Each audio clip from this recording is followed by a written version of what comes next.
আসসালামু আলাইকুম বন্ধুরা, সবাই কেমন আছো? জুম্মা মোবারক। আজ হচ্ছে পবিত্র শুক্রবার, আমাদের একটা মুসলিমদের হজের সময়। আর আজকে দেখো, আমি তোমাদের সঙ্গে একটা রেসিপি শেয়ার করব।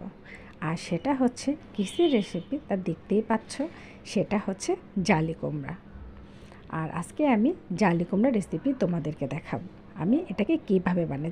যারা জালি কুমড়া খেতে চাও না, বাচ্চারা অনেকেই আছে জালি কুমড়া একদমই পছন্দ করে না, সবার জন্য আজকে এই রেসিপি। বড়রা তো খাবেই, ছোটরাও বলবে আরেক পিস দাও, আমি আরেক পিস খাবো। তো বন্ধুরা, তোমরা সবাই দেখতেই থাকো। আজকে আমি এটাকে কীভাবে করে নিই। সবসময় তো কমনভাবে জালি কুমড়া ভাজি খেয়েই থাকো, আজকে না হয় আনকমনভাবে একটু খেয়ে নাও। তো এখানে প্রথম জালিটাকে সুন্দর করে আঁচড়িয়ে নিচ্ছে, একদম কচি কিন্তু ছিল জালিটা। তারপর এটাকে আমি কাঁটা চামচ দিয়ে কেচে নিয়েছি, একদম ক্যাঁচা ক্যাঁচা করে ফেলেছি। এখন ক্যাঁচা ক্যাঁচা করে জালিটাকে আমি একদম পিস পিস করে গোল গোল রাউন্ড করে কেটে নিয়েছি। কাটা শেষ।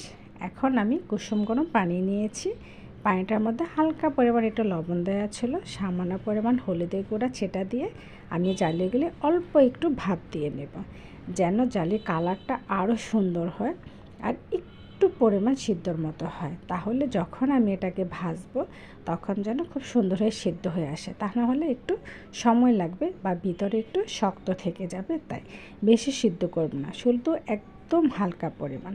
আর এখানে দেখো, আমি অল্প পরিমাণে চালের গুঁড়ি, অল্প পরিমাণ বেসন, হলুদ, মরিচ, ধনিয়া, লবণ সব কিছু নিয়ে নিয়েছি। অবশেষে কতটুকু বাটা মশলা নিয়ে নিয়েছি। এখন এটাকে অল্প পরিমাণ পানি দিয়ে একটু মেখে ঝেঁকে নাও। মেখে ঝেঁকে নিয়ে একটা ডো তৈরি করে ফেলো। আর এটাকে ডো তৈরি করে তারপর আমি যে জালিগুলি আছে ওইগুলি দিয়ে এটাকে সিস্টেম করে তোমরা দেখতেই থাকো আমি কীভাবে কী করছি। তো এখানে জালিটা প্রায় আমার ভাপ দেওয়া হয়ে গেছে, মানে হালকা পরিমাণ ভাপ দিবে, বেশি সিদ্ধ করবে না। বেশি সিদ্ধ করলে আবার একদম থেকে সিদ্ধ হয়ে যাবে, কারণ এমনিতে জিনিসটা কিন্তু পাঞ্চে মিষ্টি মিষ্টি, এর জন্য কিন্তু অনেকে খেতে চায় না।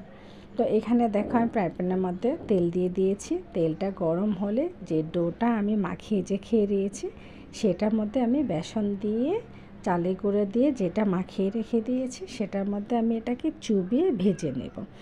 একদম দেখো এভাবে লালচে লালচে করে মচমচ করে তোমরা ভেজে নেবে। খেতে যে কি মজা হয় একবার চেষ্টা করেই দেখো না। যদি ভালো না লাগে তখন আপুকে কমেন্ট করে বলো যে আপু খেতে ভালো লাগেনি, একবার ট্রাই করে দেখো। তো এইভাবে একে একে আমি সবগুলি বেজে নিচ্ছি। আমার ছেলে তো দৌড়ে এসছে, আম্মু তুমি কি রান্না করছো, আমার জন্য কি চিকেন ফ্রাই করছো? মানে এত সুন্দর স্মেল, এত মানে মচমচা, খেতে যে কি মজা, অসম্ভব মজা।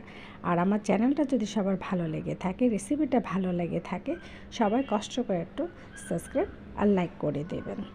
আর সবাই ভালো থাকবেন, সুস্থ থাকবেন, আর রেসিপিটা অবশ্য বাসায় বানিয়ে খাওয়ার চেষ্টা করবেন। আল্লাহ হাফেজ।